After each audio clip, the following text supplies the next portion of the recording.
Really, this Hall of Fame evening is very special. It's our 5th anniversary.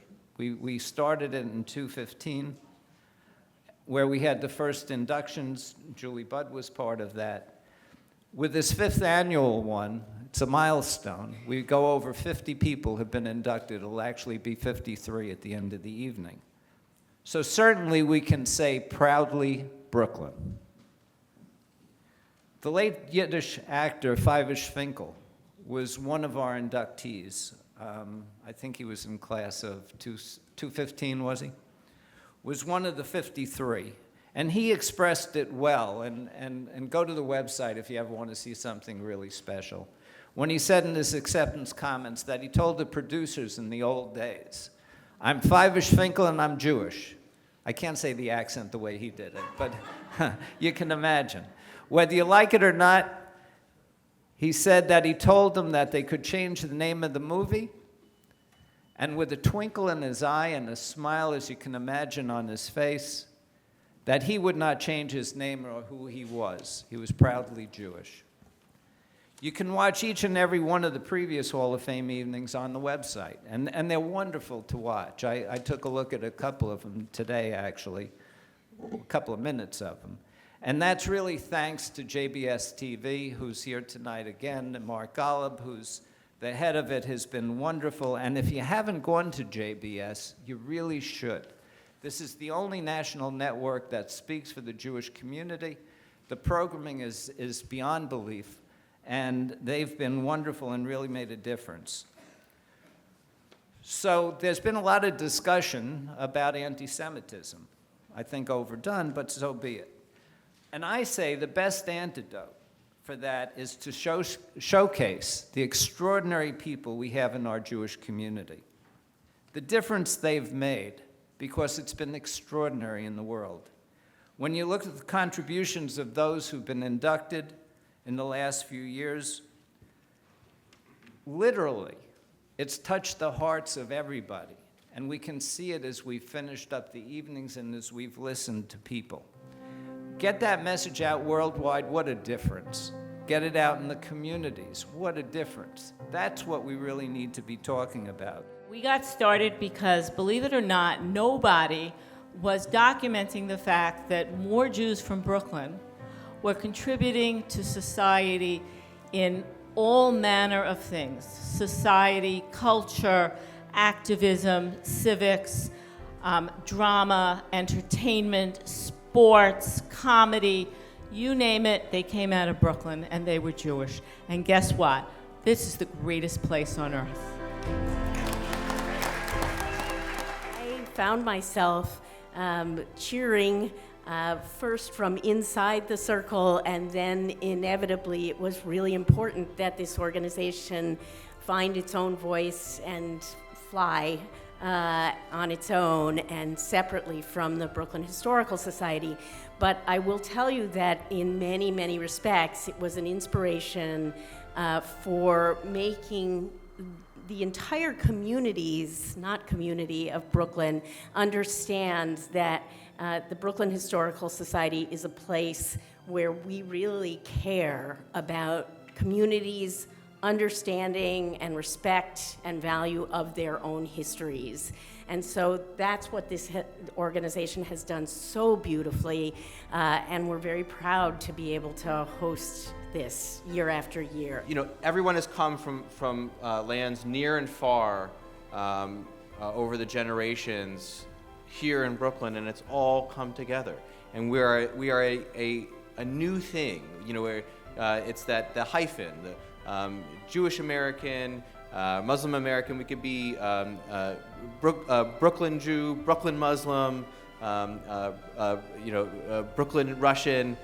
There's something about the osmosis of being here, where we've absorbed parts of other people's culture, and it expands over the generations. And it's the very least that the council could do to offer some support to this wonderful initiative and making sure that it continues to thrive. And so, on behalf of our speaker, Corey Johnson, the Jewish Caucus Chair, Chaim Deutsch, and all the members of the City Council, I'm really glad to be here today, and I welcome you all. Thanks.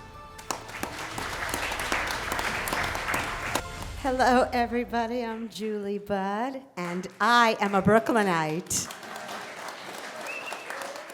You know, it brings back crazy memories for me because I lived in two places. I lived on 54th and K. Yeah, kind of Canarsie, Mill Basin, you know. I went to Roy H. Mann Junior High. Beth Judah Synagogue, do you know that? I was there. I went to Hebrew school there. I was the worst student, but I tried to sing my way through. What can I tell you? But the rabbi was not impressed. And then I lived with my grandmother. I'll tell you the address. It was 36 Day Hill Road. Do you know that area? Borough Park. I liked it there. And it was great. But I have fabulous memories when I lived on 54th Street. We had just moved in, and I wanted to get to know my neighbors. But I thought, you know, this is a place where I could actualize what I wanted my dream in life to be.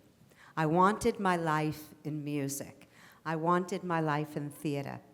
So what I did at the age of 6, I got dressed up, I put on my Yom Kippur clothes, and I was very fancy, and I went from stoop to stoop. Now that is only a phrase you will hear where? In Brooklyn, right, stoop to stoop. And I sang, and of course I charged them. And it was like a nickel or a dime, and I went home, and I thought I really cleaned up that day, and I figured, you know what? I think I have a career here. So I went back the next day in another fabulous Yom Kippur dress. And I went from stoop to stoop, and I said, listen, it's going to be a quarter. And I came home with a dress filled with quarters. And you know what? You know what it really was all about? It was about that I could feel safe in a neighborhood. My mother could let me go and not be worried about me. I could know my neighbors. I could go from stoop to stoop, make a lot of money, and I could actualize what was going to really be my life. Now, listen, where else could I do that but in Brooklyn, right? Okay. So let's move on with the show. Again, I want to thank you all for being here. It's a special, special time and a special night. Our first inductee, Ruthie Berman, with conversant, presenter, Hall of Fame, Class 2018, Fern Perlstein, at the table. Come on up and join us. Welcome these people. So Ruthie, together with your lifelong partner, Connie Kurtz, you've been activists, pioneers, and an indestructible force in the LGBTQ community for 44 years till Connie's recent passing, both born in Brooklyn. We met because I was hired by Deborah Dixon, who's here tonight, to make a film about you called Ruthie and Connie, Every Room in the House, that celebrated your landmark struggle for equal rights. And it went around the world, won at least 15 best films, whatever, shortlisted for an Oscar. But let's go back to the beginning.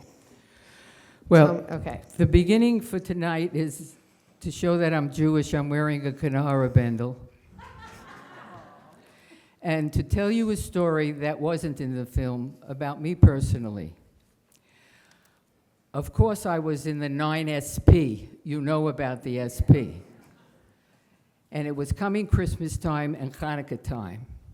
And I said to my best friend, Sheila Gomach, I said, Sheila, we got to sing Hanukkah songs.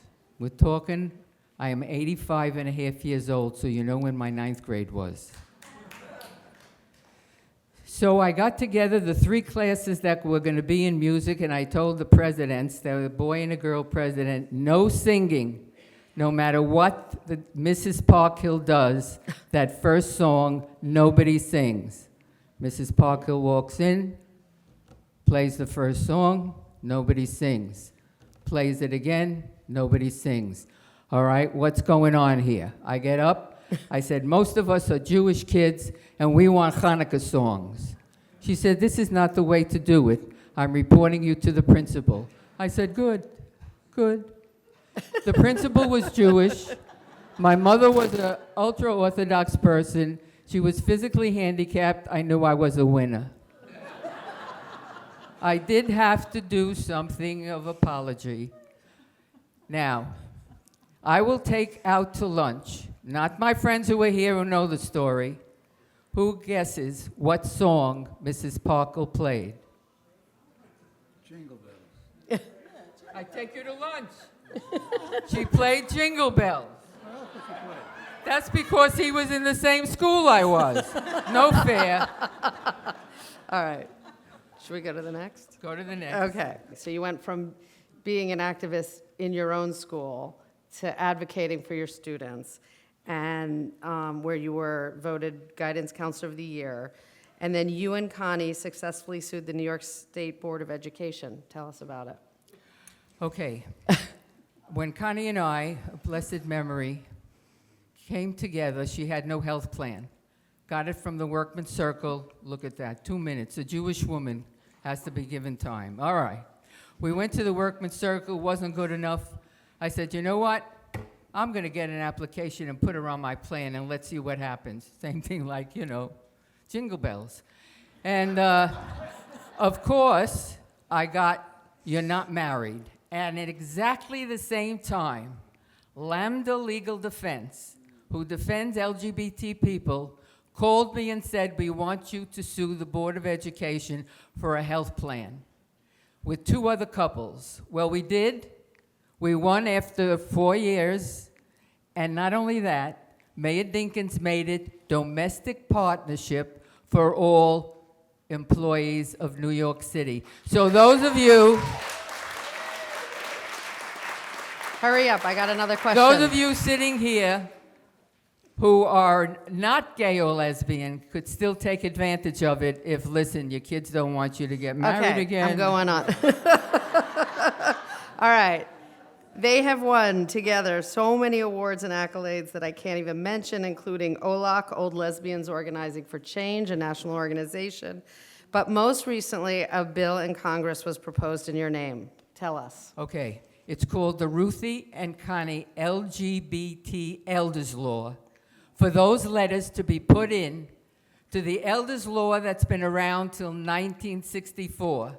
If I had more time, I will tell you about the tsuris that LGBT people have when they reach the age of 60 and plus, without partners, without family, and they need help in the medical profession, and nobody changes their diaper if they find out who they are. That's one little story.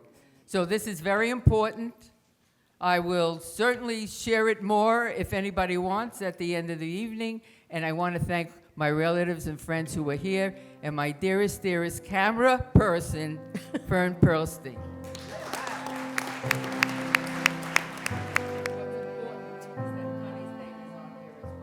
That's right. There you go. All right. Inductee, former council member Michael Nelson, with converse presenter council member Steve Levin. Mike, tell me a little bit about growing up in Brooklyn. Where's your family from, and what was it like in your childhood? This is unplanned. Okay. I was brought up, raised. I'm a Seagate Sabra, I call myself. Eileen knows very well. We were both brought up in Seagate, which is a beautiful little section of the world. Our little corner of the world was a peninsula, and we felt also secure. We didn't have Inspector Scholl or Captain Taylor. By the way, I'm very happy you guys are here, and some of your other great police officers. We had the gates, though, and we always thought, nothing can happen bad here, you got to get through a gate. And we had the ocean, and we had the sound of the bellboy. Every night you'd hear bang, bang, gong, gong. Try that for growing up, I'll tell you. And almost all of us knew each other. We'd have snowball fights in the streets. And it was just a great, great place to grow up. How'd you get involved in politics? It's funny because Steve Beam lived in my area. That was Mayor Abraham Beam's nephew. He said, come on, this is going back, I guess, the 70s. Come on, it's good. It's great to be in politics. That has all kinds of power and whatever. And I had no interest in it. So I didn't. I owned a couple of dress stores at that time in 86th Street in Brooklyn.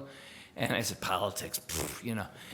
So I went into also sales. I was a sales manager, a VP of sales after a while. And I had a very big account. It was Seika ShopRite in New Jersey. They had these 60,000 Gonson, square feet stores. And they had a case failure in Jersey about that time. And I went right out there. This is a big account. You want to be front and center. And I was friends with Richie Saker, the owner's son. Mm-hmm. And I went into one of the stores. I was going to give them some form of credit for their case failures. And the deli manager there, I remember his name, but I won't mention. He said, Nelson, we got to replace everything here. And I said, no. If you're lucky, really, I'll give you 10%. It wasn't our fault. Mm-hmm. It was Jersey, Sue Con Ed, or whatever they call it in Jersey, PSC. My lovely daughter Bonnie is here and David, her husband, from New Jersey, Rutherford.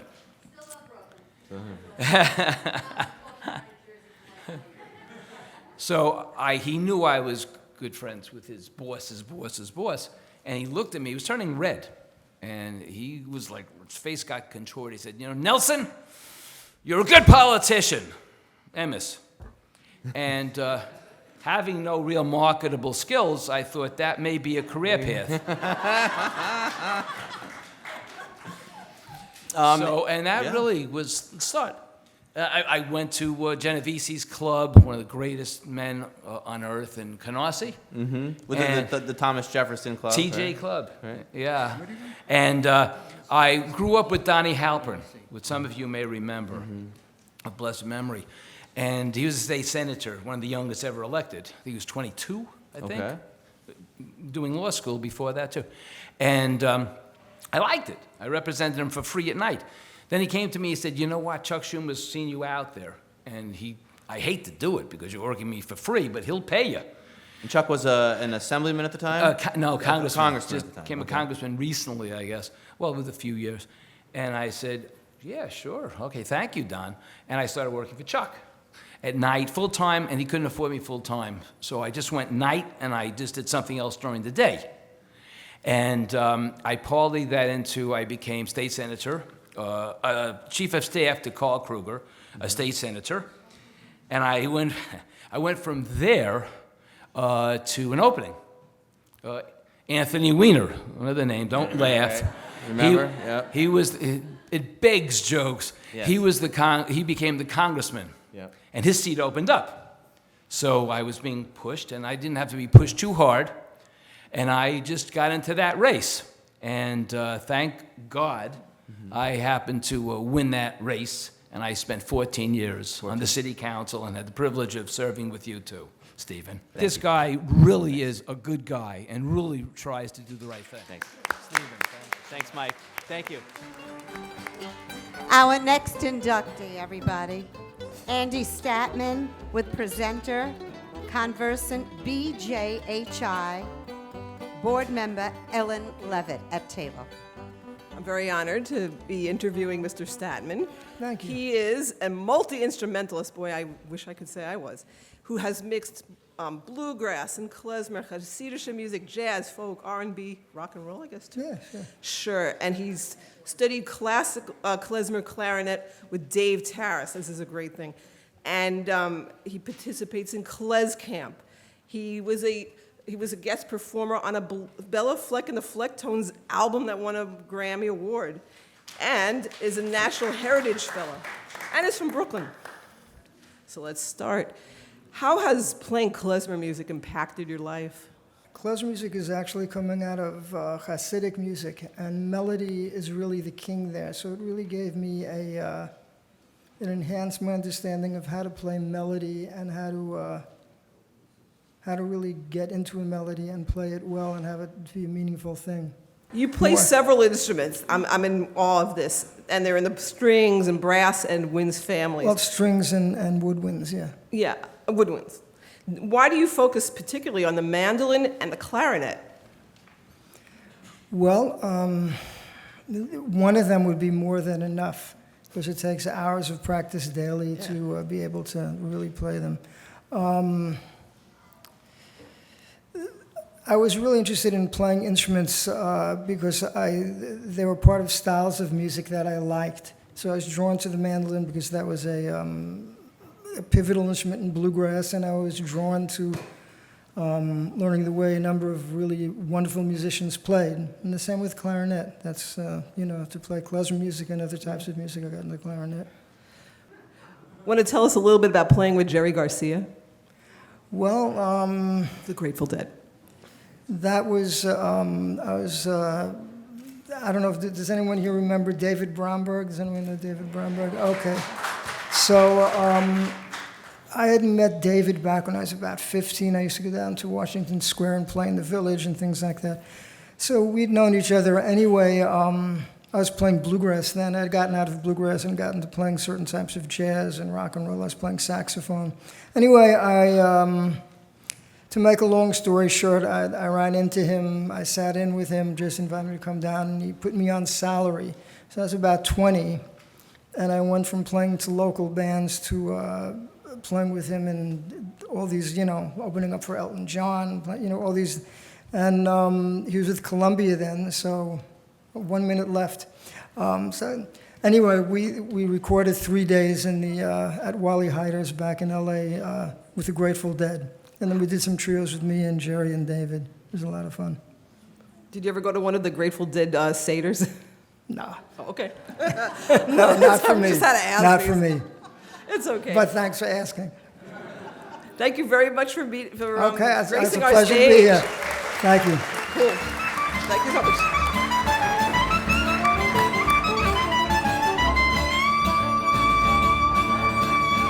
Next, ladies and gentlemen, inductee, Rabbi Diane Kohler-Esses. With presenter, conversant, Hall of Fame Class 2017, Merle Felt. I'm excited and thrilled. You have the distinction of being the first Syrian Jewish woman rabbi. You've been educator. I was the only one for a long time. Now there's a second one. I was wondering, actually, because Very recently. I've known for years you were the first, and I was thinking, is there another one? You've been educator for the Bronfman Youth Fellowship, for Klal, for UJA, and you're now assistant rabbi. Associate. Bad girl. Associate rabbi and director of lifelong learning at Romamu. So, yes, Romamu people here. Tell us about your Brooklyn. In the early 2000s, when I no longer lived in Brooklyn, I did a wedding. And after I did that wedding, I got the best compliment I ever got in my life. Someone came up to me, a man from Brooklyn, and said to me, "That was so Brooklyn." So what does that mean? I think that means that the way I understood it is that I told stories, that I was accessible, and that I had an authentic voice. To me, that's what the essence of Brooklyn is. I grew up in the Syrian Jewish community, as Merle said, but the reason I'm here, my distinction is that I in no way represent the community at this moment. I'm well known or have fame to the limited degree that I do because I left the community and became a rabbi. So becoming a rabbi for that community is as if I became a priest or worse. So I'm in the community itself, I'm infamous. And in fact, the woman who recently, in the last 2 years, became the second woman to become a rabbi from the Syrian Jewish community, when she was growing up, she heard people whispering about me in corners in Brooklyn. So I'm kind of the black sheep of the community. What do you bring from that community? What have you, what's precious to hold on to from that community? When I left Brooklyn to go to college at NYU, and a lot of my friends didn't go to college, they got married at 18, I really had only antipathy for the community. It took me a long time to appreciate the values of the community, and now I understand that while I didn't fit into the community, that was no fault of theirs. They have much to teach American society as a whole, specifically in terms of non-individualistic values. You know, they live in extended families. Community is at the heart of everyone's life. They revere their elders. And there's a real sense of, we're going to enjoy life. Like I remember when I grew up going to Yeshiva Flatbush, which is a modern Orthodox yeshiva on, the high school was on 16th and Avenue J. The Ashkenazic Jews were like the studious ones, and the Syrian ones were the ones who knew how to party. So it took me a long time to really appreciate, you know, what Syrian Jews have to offer in their way of life. I've been thinking, it's amazing to try to imagine how many lives you've touched and changed as a rabbi. I wonder if a story comes to mind about that. Story does come to mind, and it's interesting. After I left the community and after I completely rejected the community, I became director of an oral history project on Syrian Jews in Brooklyn. So I left Brooklyn, lived in Manhattan, and commuted almost an hour and a half each way every day to the Sephardic Community Center on Ocean Parkway and Avenue S. And there I did oral history on elderly Syrian Jews. And I remember one woman told me, an immigrant elderly woman who grew up in Syria and then came to New York to get married. And I remember she told me that she married a much older cousin of hers. And her mother-in-law, and she lived with her mother-in-law and her husband, and she had kids, and her mother-in-law literally would not let her talk. And she told stories of having to whisper and not being able to use her voice, and explained why she became somebody for whom talking was difficult, or for whom telling her story was difficult. And I think that struggle of being a woman and coming from the Syrian Jewish community and actually using my voice as a woman, that story really captures the heart of, you know, why I became a rabbi, why I really wanted to own my story and be in the Jewish conversation in the way that I am. Right? All right. Love you.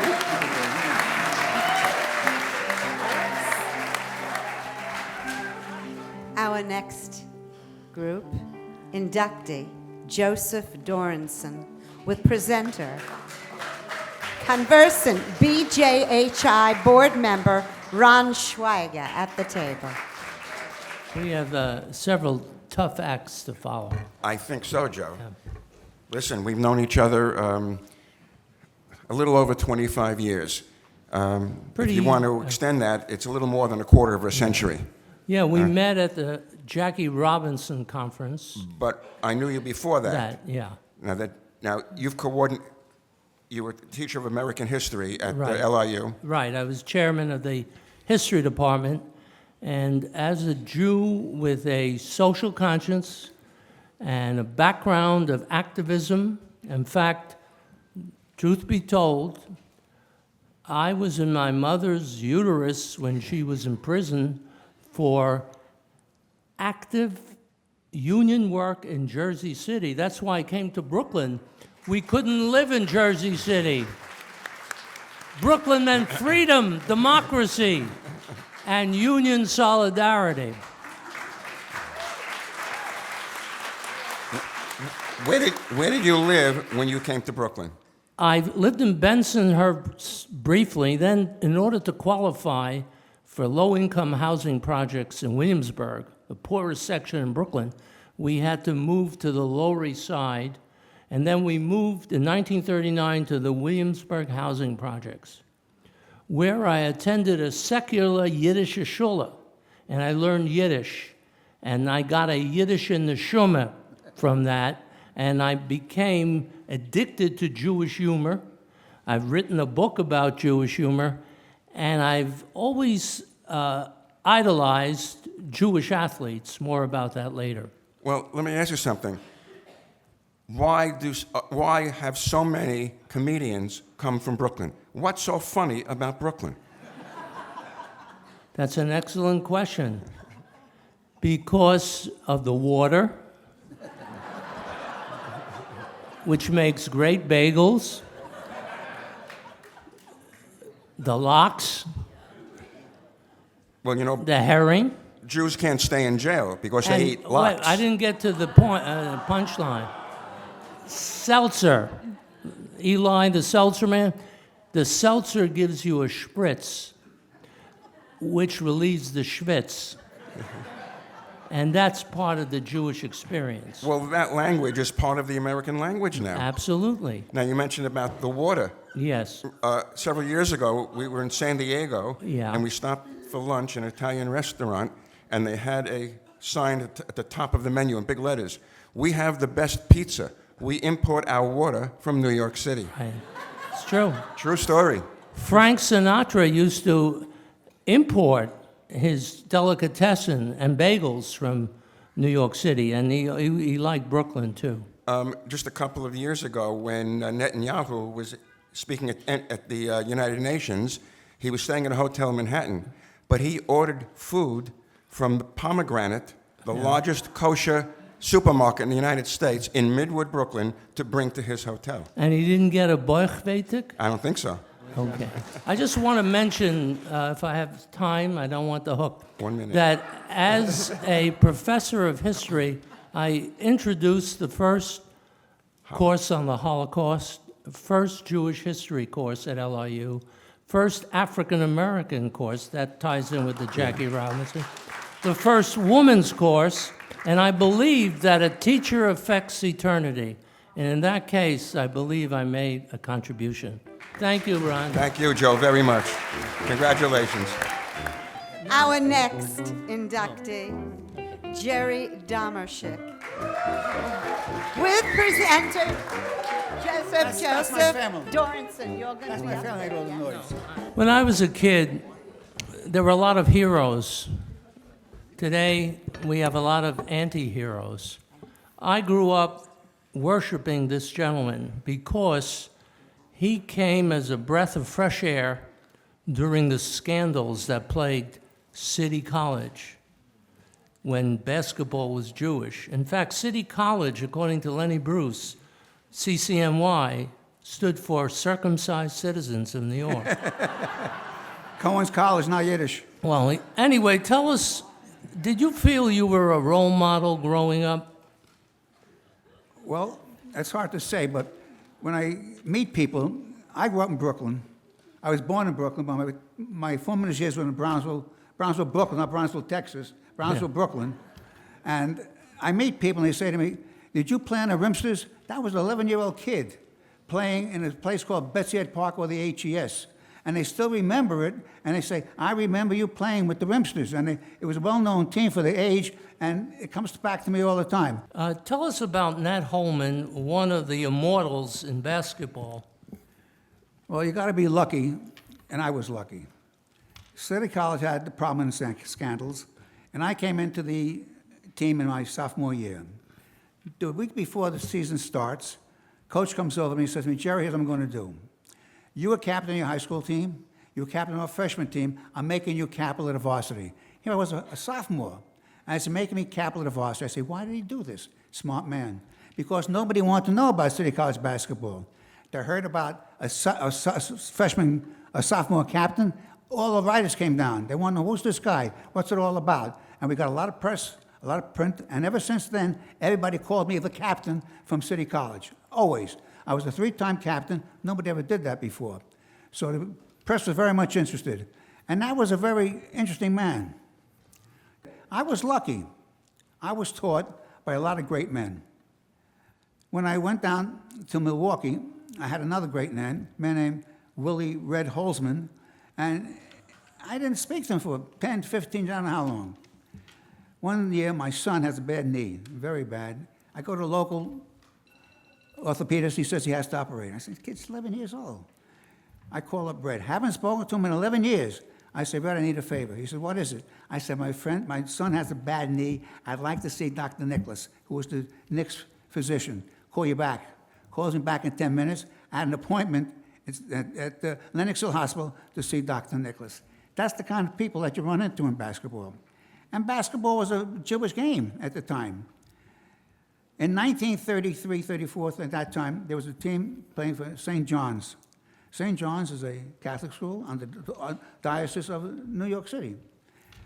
They had a team called the Wonder Five. They were probably the best basketball team St. John's ever put out. I don't remember all the names. It was Max Posnack, Rip Kaplitsky, and 3 other guys. 4 of the 5 were Jewish in St. John's. 3 of the 5 went to Thomas Jefferson High School in Brooklyn. Same school that Ruth Berman went to. Same school. So, Well, we've run out of time, but you're still the captain in my book. Oh, Captain, oh, Captain.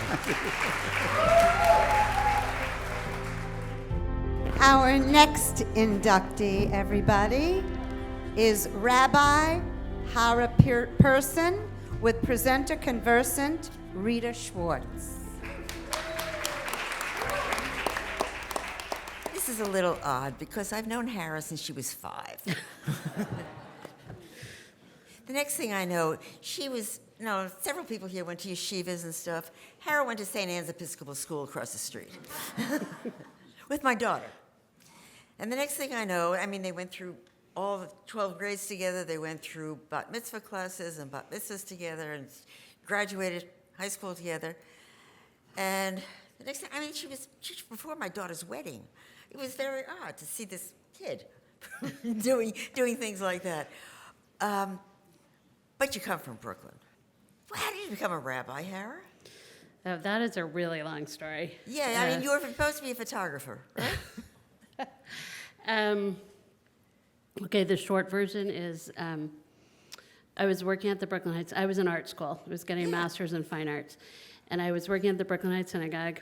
And I realized, it was the late 80s, early 90s, and there was all of this art being made at the time that had to do with AIDS or that had to do with homelessness. There were site-specific installations and all this stuff going on in galleries on those topics. But here at the synagogue, we were actually starting a homeless shelter and feeding the homeless and visiting people with AIDS and being companions to people with AIDS and doing hospital visits and all that. And I thought, well, it's actually a false equation because in the end, I have come to think of it differently. But at the time, I thought I really want to be in a setting and in a community that lives out its values by doing. And so I did get my degree in fine arts, but then I went to rabbinic school. But what happened when you went to Israel? Because I remember at one point... Well, when I went to Israel, I decided not to become a rabbi. Yeah. Okay, so when I was a kid, going that was to... a week ago. Wait, this is Thank you, darling. folks. Going to the Brooklyn Heights Synagogue, I am super local, right? I grew up in Cobble Hill, went to school across the street, and went to synagogue 2 blocks away. And when I was a kid, so Brooklyn Heights was, people think of Brooklyn, they think, oh, Brooklyn's so Jewish. But my Brooklyn, the Brooklyn of my childhood, was not so Jewish, right? Our neighbors were Italians and Irish, and there weren't a lot of Jews. And it also wasn't, a lot of people are sort of embarrassed to be Jewish. This was not Jewish Brooklyn. This And is anti-Semitic Brooklyn when we were first here. and the truth. I was so close to Laura and to my friend Stuart over there because we were like the Jewish kids. We were like our own little club. We went to the synagogue and we went to St. Anne's and we lived this sort of weird bifurcated world, and trying to figure it out all the time. But my rabbi at the synagogue was like someone out in the world proud to be a Jew, which Is that Rick? No, this was way Jacobs, before, you all know. way before that. Al Lowenberg. Al Lowenberg, oh yeah. And I was so impressed that he would walk out in the street with a kippah, and it just blew my mind. and just to be sort of proud to be Jewish no matter where he went. That was the beginning of deciding I wanted to be a rabbi. But then later on I decided not to be, and I pursued art, and anyway. Yeah, but I know you wrote a lot. You read a lot of books. What are you doing now? Explain CCAR to us. So I'm the chief executive of the Central Conference of American Rabbis, which is like the... Yay. It's the professional organization of all the Reform rabbis really around the world. And we provide all kinds of ways to support and strengthen rabbis so that they can support and strengthen their communities. But yeah, we travel a lot doing exciting things. And still lives in? And I live in Carroll Gardens, so I'm still incredibly local. And I've raised 2 Brooklyn kids, one of whom still lives in Brooklyn. And one more quick question, because otherwise Serena will get me. Has Brooklyn influenced your wanting to be a rabbi, or have rabbis influenced your wanting to be a rabbi? Or, I knew your parents for a long time, and I don't know if they had any influence on you being a rabbi. Sure. My mother especially really raised us with a great love of Judaism and curiosity about Judaism. Just really quickly about Brooklyn, I will say, Brooklyn, I grew up in Brooklyn before Brooklyn was cool, right? Brooklyn was not fancy in those years. And it taught me to be scrappy and to kind of to have a big mouth and to fight for my place in the sandbox. And I think those are qualities that have served me well. Yes, they have. Thank you.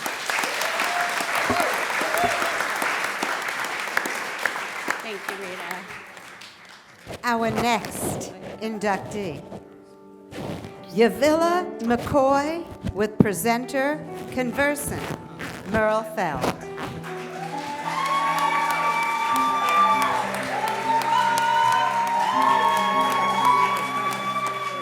Social justice activist, educator, writer, performer, diversity consultant, leader of Women's March, intersectional plus.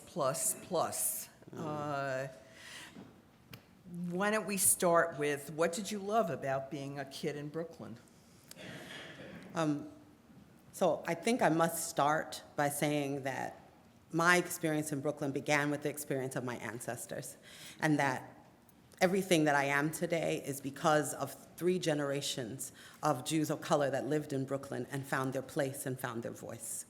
And I think it's super important to begin by noting how I came. My great-grandmother came up here to Brooklyn with her mother during the time of the Great Migration, when the terrorism in the South, due to white supremacy and racism, actually caused many black people to have to come up to Brooklyn to be able to find a life. And when my great-grandmother came here, she came up with her mother, Elda, who was known to be able to knock down any man with her 2 fists. And she came up, as a 16-year-old trying to raise 2 children, and she did that by working in a Jewish laundromat in Brownsville, Brooklyn. And what she was known for was her love.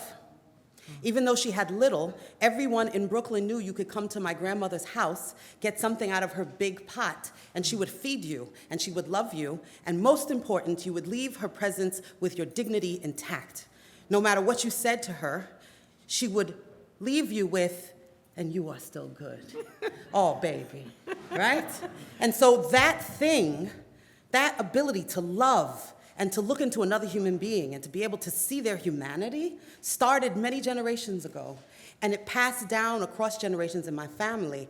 She raised a son who became the first chairman of the board of Bedford-Stuyvesant Restoration Corporation. My grandfather, Raphael Bill Tate, was the vice president of UAW AFL-CIO for the tri-state area. He was the first black man to do that. He was the first black man to go into Bed-Stuy and say, your dignity is what means that you need to have a pair of shoes. You need to have health care. You need to be able to support your families. There needs to be a place called the Billie Holiday Theater where people can come and celebrate our culture and our history. And he did that as a black, Jewish, proud man.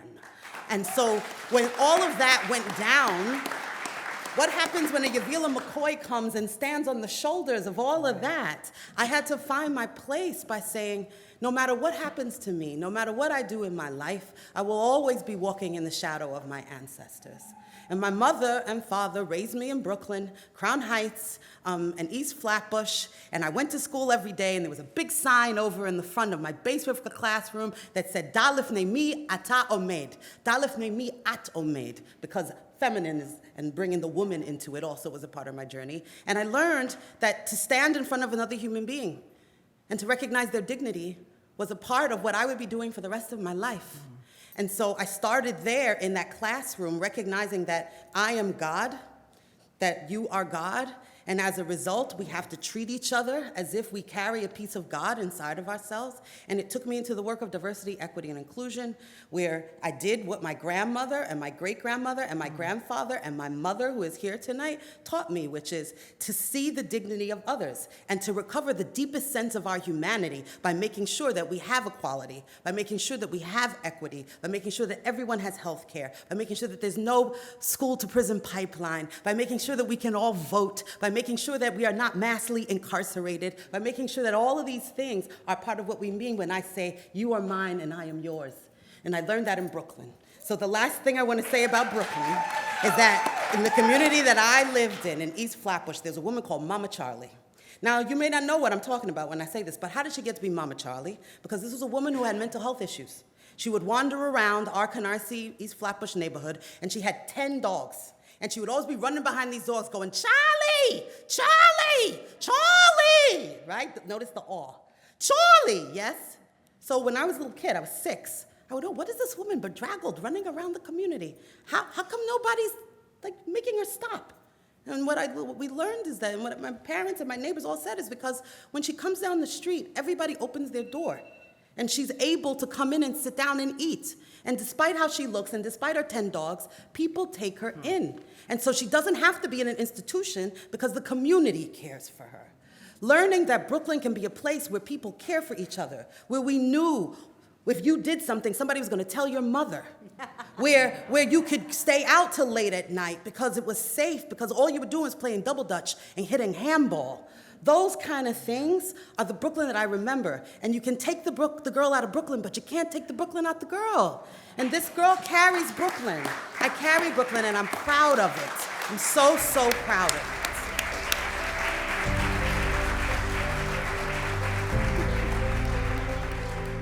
So, in place, we have our founder, Howard Teach, and our inductee, Devorah Halberstam.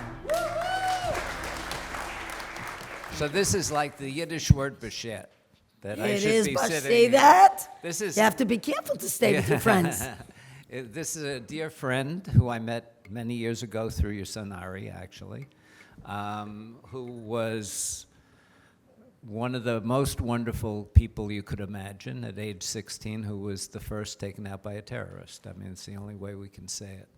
And Devorah took that and the love that she had for her son and did so much for all of us that it's unbelievable. The Brooklyn Children's Museum, Jewish Children's Museum, that's you, and that's Ari.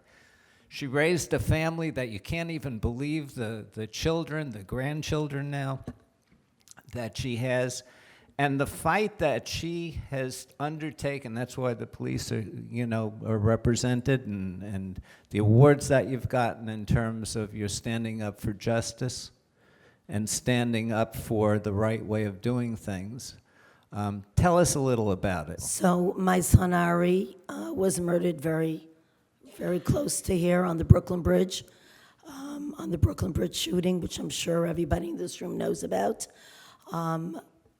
And he was murdered he was traveling in a van with 14 other students crossing the Brooklyn Bridge, following the Grand Rabbi of Lubavitch in a motorcade. And he was shot up by a terrorist in revenge for what was taking place in the Middle East with an Uzi machine gun, a Glock pistol, a street sweeper, and 40 rounds of ammunition with the intent of murdering each and every boy in the van. And it's gotten you to stand up for justice ever since. So my life has taken on a completely different role. Whereas I was a mother raising my children, I have since done two things. My life has taken on two paths. One, I was a co-founder of the Jewish Children's Museum in Crown Heights, Brooklyn, which is my son Ari's legacy. There have been over 2 million visitors to date. It's been open since 2005, 7 stories. And the mission of the museum is to build communities together, to teach children about love and not about hate, and about the history and culture of the Jewish people. That's what its mission is. The second path is to fighting for justice, again, for victims. My son's case was treated as a random act of violence. It took me many years to go up against the United States of America Department of Justice, the FBI in particular, where his case was reclassified as an act of terrorism, the only one in the history of the United States of America. Jack Weinstein, Honorable Jack Weinstein, who is not here with us tonight, we were the first case in the history of American jurisprudence that took the first lawsuit against the gun manufacturer, the Uzi machine gun, which we actually lost, but the case after that won. So, and then, of course, fighting terrorism in the country and fighting justice, and the many, many things that I've done since. I wrote the first laws on terrorism in New York State that we now have at our disposal, and then some. So for the last minute, let's switch to Brooklyn. There's only 1 minute left? Yeah. No wonder why. Okay, Let's switch to Brooklyn. Let's switch to you. Okay, I was in my mother's womb in Brooklyn. Understand? In Brooklyn Women's Hospital, I was born. Okay, it doesn't exist anymore. So it's part of history of Brooklyn. And from then, Hopkinson Avenue, my parents moved all the way to East Flatbush, my friend. East 54th Street between Linden and Lenox. That's where my mother parents bought that first house. I went there last week to see it, and that's where I was raised. And it used to snow then. We used to have a foot of snow when I went to school, to the school bus. I don't know what happened, climate change, but we don't have the snow anymore the way we had it back then. Anyway, and then, of course, I went to yeshiva on Snyder and Church. And I went through all my school years then and graduated, and I still live in Brooklyn, in Crown Heights. It's home, it's my life. I breathe Brooklyn, I talk Brooklyn. I've been to the White House, I go, she's from Brooklyn when I go to the White House. Of course, it's all about the accents. And this is somebody who's really done it all, and I admire you. So do everybody in terms of who you are, what you've done, and we're just so pleased that you're now part of the Thank you, Howard. I'm really proud to be receiving this. And I love blue. I love blue because I am all blue. My guy's in blue, see? Now I get to introduce my old pal, someone who's been a friend of mine since I'm 14 years old. He is an icon. He is a Brooklyn boy, and he is a superstar. Bruce Morrow, Cousin Brucie.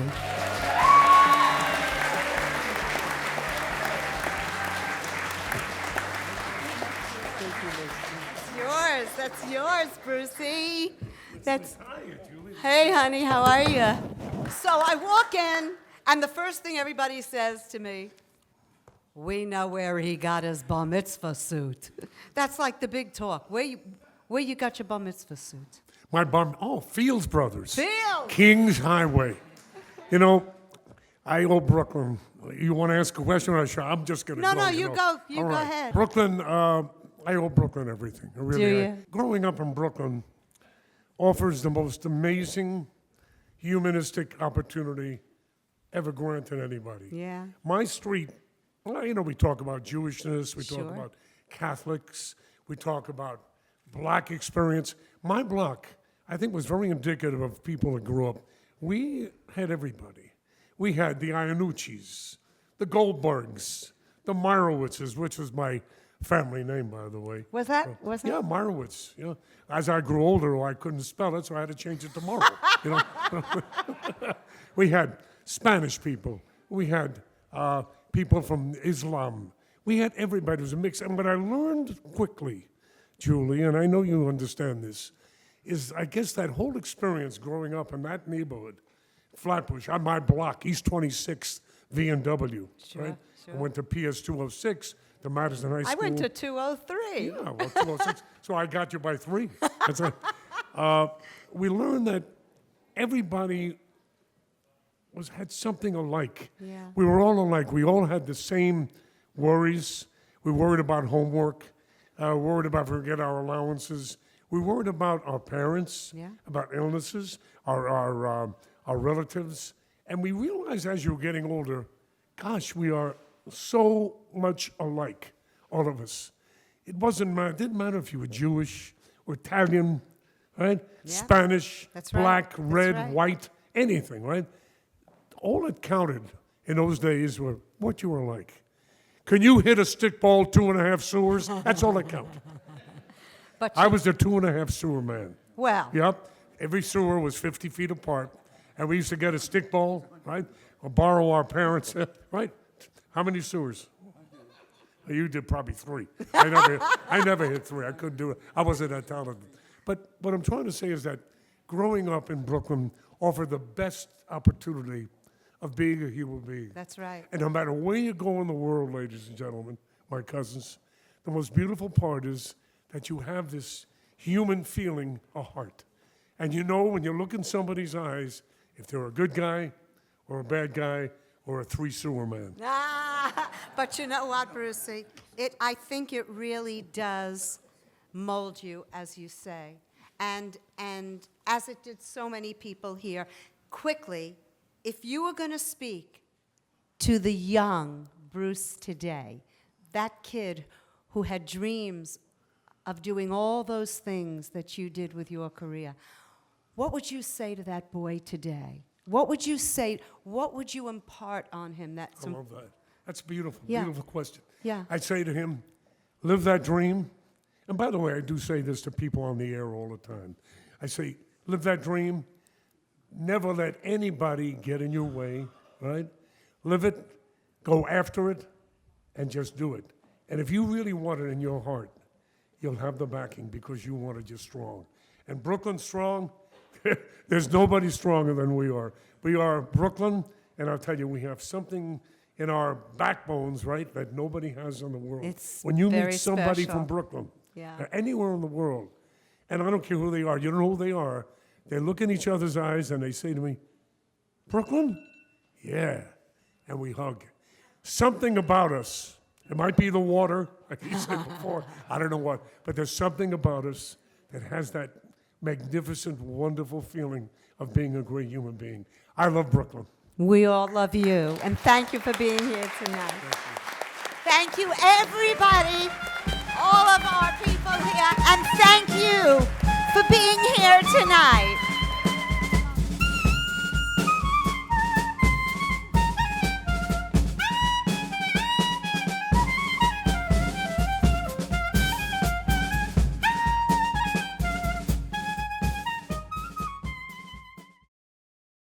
We would be pleased to send a complimentary DVD of this program to anyone who wishes to support JBS with a tax-deductible gift of $36, double high or more. And we're especially pleased to remind you that thanks to a generous matching gift from the Cayley family, every new or increased dollar you donate to JBS will be worth double to JBS.